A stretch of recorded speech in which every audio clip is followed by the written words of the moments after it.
Hola y bienvenidos a Biblia y Teología con el Dr. Larry Trotter, un podcast dedicado a la exposición bíblica y la enseñanza teológica. Larry es pastor de la iglesia Florida Coast en Pompano Beach, Florida, y profesor adjunto del Seminario Teológico Knox en Fort Lauderdale, Florida. Esperamos que disfruten el programa.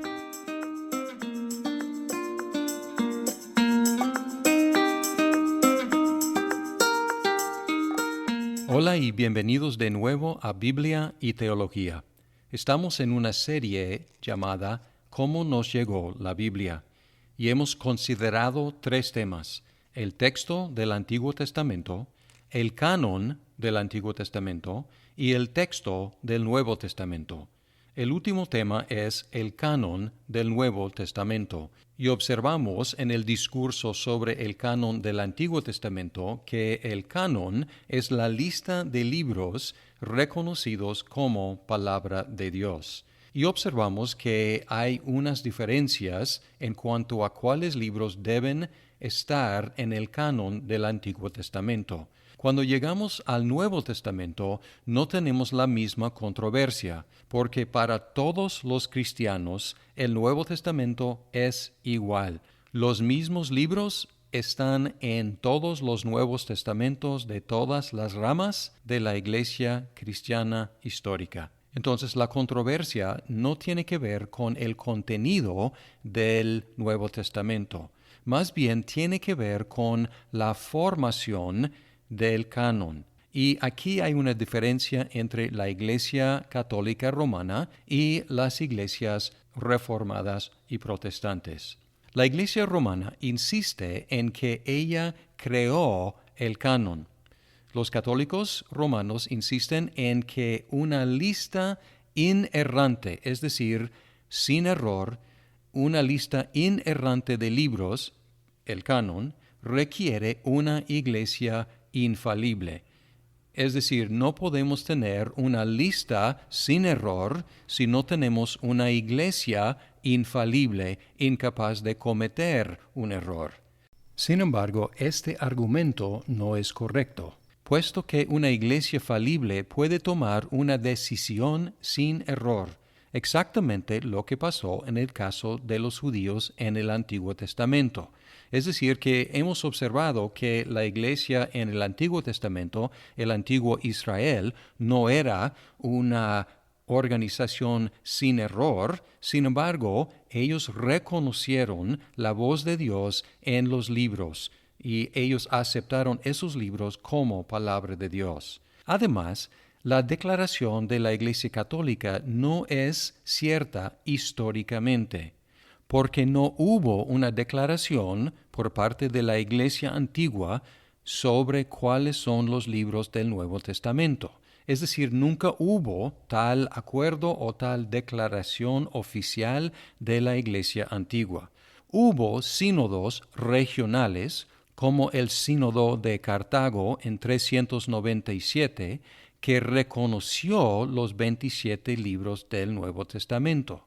Sin embargo, la primera vez que la Iglesia romana hizo una declaración universal sobre los libros del canon fue en 1546 en el Concilio de Trento, con un voto de 24 a favor, 15 en contra y 16 abstenciones. Y se acuerdan de que votaron para incluir algunos de los libros llamados apócrifos o en su lenguaje deuterocanónicos, es decir, de un segundo canon.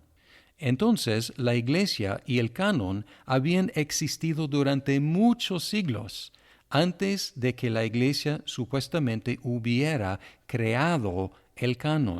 O sea, no es cierto históricamente que la Iglesia haya creado en una forma oficial el canon del Nuevo Testamento. En cambio, las iglesias reformadas insisten en que el canon creó la Iglesia. Y podemos escuchar Efesios 2, 19 al 21, donde el apóstol Pablo escribió: Así pues, ya no sois extraños ni extranjeros, sino que sois conciudadanos de los santos y sois de la familia de Dios, edificados sobre el fundamento de los apóstoles y profetas, siendo Cristo Jesús mismo la piedra angular, en quien todo el edificio bien ajustado va creciendo para ser un templo santo en el Señor. Dice que Jesucristo es la piedra angular y que sobre la base de Jesucristo, los profetas y los apóstoles fueron el fundamento de la iglesia.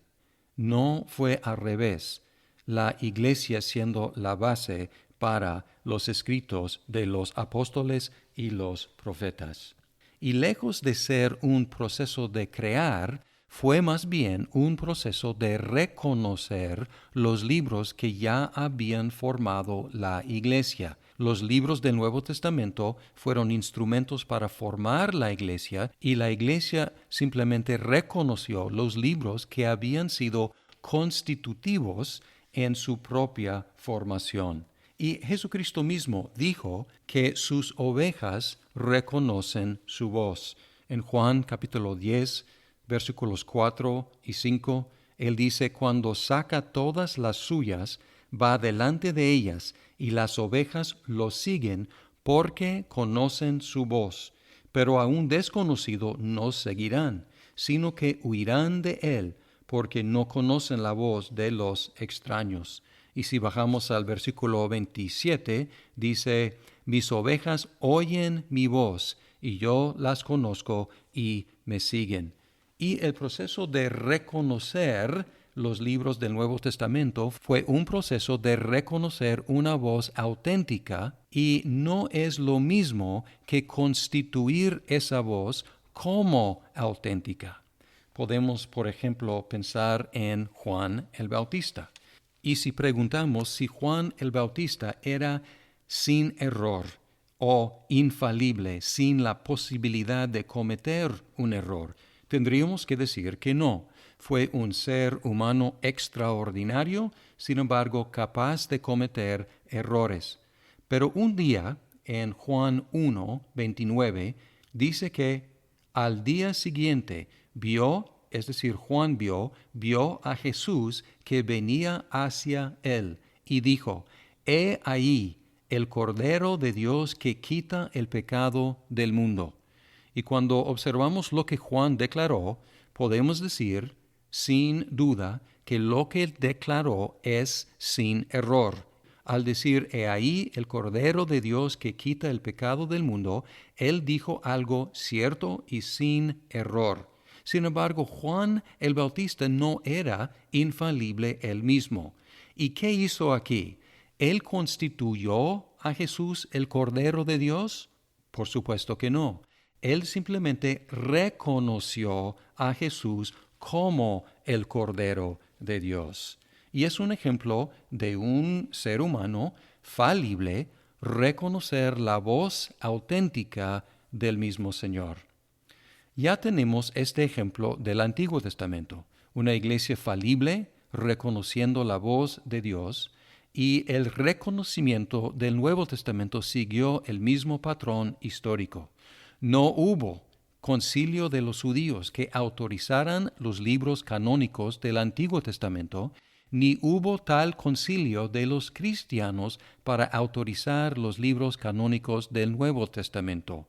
Lo que podemos concluir es que el pueblo de Dios en los dos testamentos reconoció los libros divinos que habían sido constitutivos para su propia formación. Gracias por escuchar este episodio de Biblia y Teología. Si les gustó el programa, los invitamos a compartirlo con otros. Hasta pronto.